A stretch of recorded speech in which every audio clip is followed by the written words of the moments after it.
Avui ens ha nascut el Salvador. Heus ací la bona notícia de la nit de Nadal.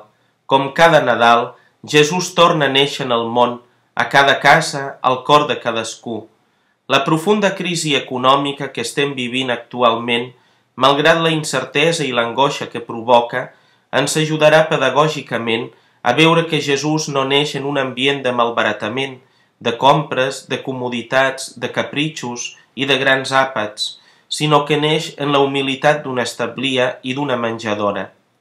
Jesucrist neix en una profunda austeritat, però sobretot neix en l'amor, i ho fa així perquè ha estat refusat pels homes.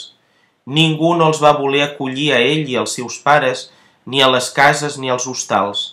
Maria i Josep i el mateix Jesús recent nascut visqueren en la seva carn el que representa el refús, la manca de generositat i de solidaritat, quelcom semblant al que passa a la nostra societat, que margina i rebutja moltes persones perquè són pobres, estrangeres o senzillament diferents a nosaltres, i després celebra el Nadal parlant de pau, solidaritat i amor.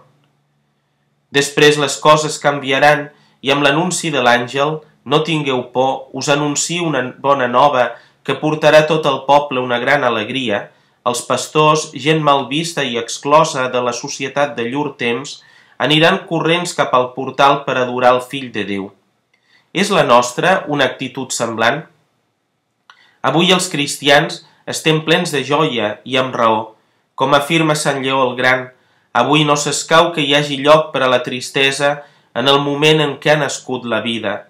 Tanmateix no podem oblidar pas que aquest naixement ens demana un compromís.